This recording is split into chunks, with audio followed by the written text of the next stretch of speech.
these attacks on judges in the federal judiciary, what do you make of those attacks in addition to the president's attacks on the Federalist Society? Because I thought they were like this, at least in Trump 1. Well, they were. And I say that I was a member of the Federalist Society for a long time. In fact, I was a member of the Board of Visitors, National Board of Visitors. Are you still? No, not anymore. Okay, just check. For George's 10 or 15, for at least 10 years.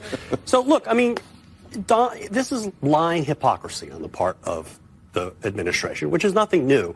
If, for example, let's take the trade decision, the tariff decision.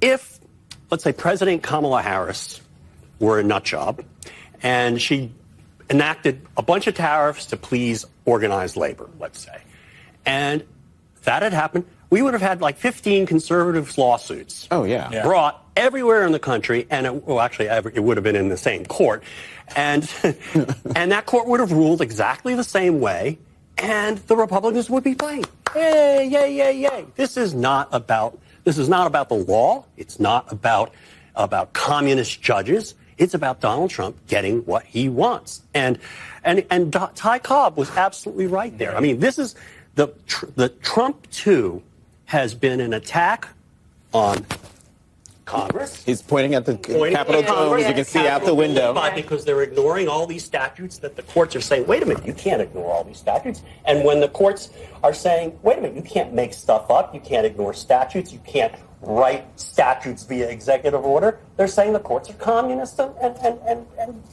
launching a judicial coup. MAGA and Trump's base and support is bigger than most of us Democrats believe. Us Democrats. Yeah. And to defeat it. I got a thrill up my leg. I know, but I have to say that to myself before I go to bed every night. We Democrats. But to defeat it, Stephanie, I really do think the tent has got to be big enough for conservative Dem Joe Walsh and progressive Dem AOC. Yeah. I believe that. I love that you said that too. Yeah, and to your point, we will probably still disagree on a lot of things, which is what'll keep our relationship spicy, Joe. But it keeps us spicy, Stephanie, but I want everybody listening to you, the 10 billion people listening right now, you and people like you have rubbed off on me over these last... I mean that. I've opened my eyes and listened to you and people like you, and I've learned... Right, I'm proud. I'm a proudly woke conservative. Yeah. I've opened my eyes on some issues, so I'm not where I was on a number of issues. Well, we agree on one thing, and that is that you used to be a divisive political a-hole, and so that's a good starting point for any relationship. No longer. I'm still political. I'm no longer an a-hole. There you go. That's right. I mean, there were so many good points you've made over these last few days. I've seen you a bunch of places talking about this, and you just, you said without freedom, democracy, the rule of law, America ceases to be. And currently only the Democratic Party is on the side of all three of these core American values. There isn't a third party coming to the rescue anytime soon. Kareem. And you said right now the Democratic Party is the democracy's lone defender and best hope. And here's the part I love, Joe, and I've said this before. You know how to fight, and that's what we need on our side, and that's why people are sparking to the fighters like the Jasmine Crockett's and the people like that. You said this is from a former Republican fighter. Republicans fight to the death to win politically, and they've always believed Democrats won't. I've been a fighter my whole life. If there's ever been a moment when Americans are crying out for a Democratic Party with some fight, it's now. So welcome to the fight, and thank you. And Stephanie, let me drill down on that. In my old Republican days, when we would all sit in private little huddles talking about what we were going to do about the debaba, we always knew Democrats would never fight.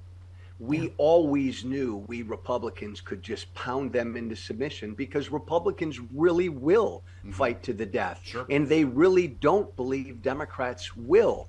My God, I've always been a political fighter. And I want, if nothing else, Stephanie Miller, if I can help teach the Democrats how to fight, this will be worth it. Yeah. And then I fell more deeply in love with you with your Friday tequila tweets, which I just... I love that you identify... we've all had Friday tequila tweets. For the record, I'm having such a hard time not dropping an F-bomb right now. We appreciate your hesitancy. We had David Jolly on yesterday, and my daddy issues are getting triggered so hard this week.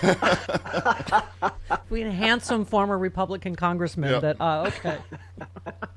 But, you know, I just, we could use this right now. You said, I'm becoming a Democrat because I'm pissed off. I'm pissed off at the ignorant, lying madman in the White House who's using his position to only enrich himself and his fat cat friends while the middle-class folks and small business owners get screwed by his chaos. I'm pissed off at all the GOP enablers, my former colleagues who abandoned what's right to remain in power. I always say that it's the cowardice of this version of the Republican Party that will also go down in history. And I'm pissed off at my fellow Democrats who have not rightly displayed enough righteous anger. I want Democratic leaders to be righteously pissed off like me. And Stephanie, I believe your listeners, I believe the Democratic grassroots is pissed off, and they want fighters. Yeah. All right, well, now you lost me because you said something bad about Democrat. No, I'm just kidding. No, I'm with you. I'm totally with you. Yeah, and also your point about the big tent, right? They always, Republicans always said that, and it was never a big tent. You know, I remember listening to Pat Buchanan's speech many years ago, and as a gay person, I was like, well, except for you, I get fluid when I talk to you, but but I remember thinking, what a mean-spirited small tent, Yes. you know, and as you know, like Barry Goldwater, my dad's running mate, was openly pro-gay rights and pro-choice on the Yes. Senate floor in the 80s, you know, and Yes. so I just was, anyway, but you said, here's the thing, we're going to need a huge tent to defeat this Republican Party. We're going to need a Democratic tent big enough, as you said, to fit you and AOC. I want to help build that big tent because I want to win, and Trump's Republican Party must lose. I mean, that's... You know what, Stephanie, and to my fellow Democratic now colleagues, let's take our purity test and just put them on the shelf for a little bit, Yeah. just a little bit, I agree. until we freaking save this thing.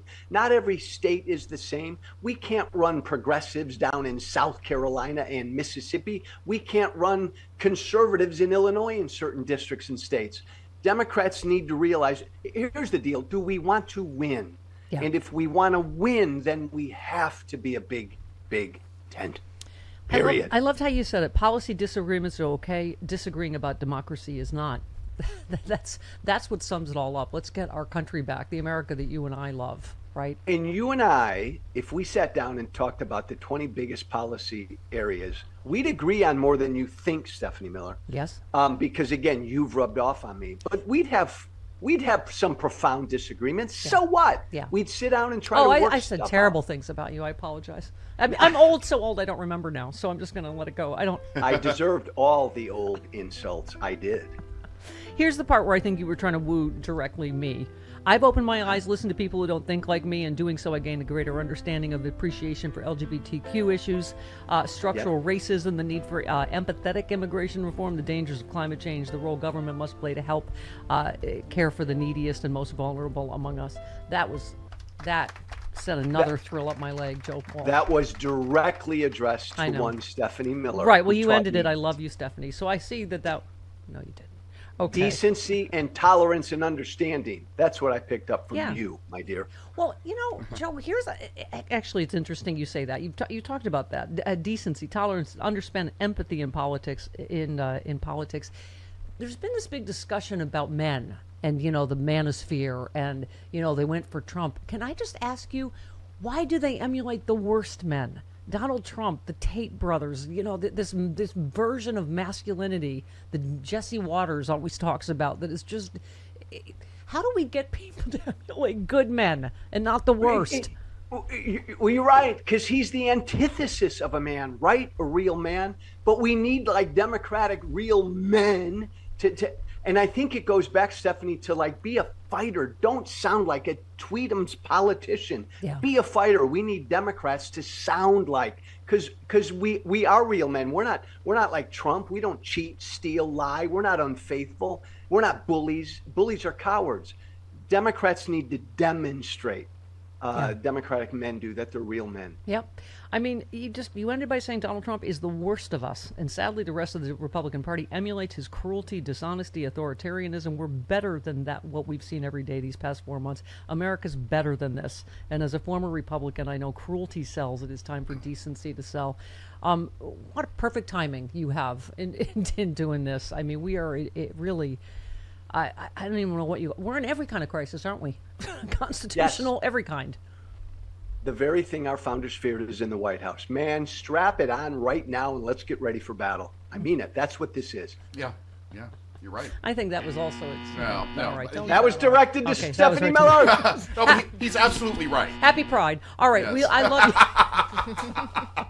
I love you, Joe Walsh. Come back again and again, all right? Yes. In America, personal religious beliefs should be just that, personal. But today, Christian nationalism is on the rise, threatening separation of church and state. Laws are being passed based on religious doctrine instead of reason, eroding our rights and freedoms in legislatures, public schools, even in courtrooms. One set of religious beliefs is being forced onto everyone else, but that's not what our founders intended. The Freedom from Religion Foundation is fighting back as the nation's leading group of free thinkers working to keep religion out of government. FFRF protects your right to think for yourself, whether you've always been secular, left religion behind, or simply believe in true religious freedom for everyone. If we don't stand up now, we may lose our religious freedoms. Join FFRF in defending our secular constitution and keeping faith a personal choice, not a government mandate.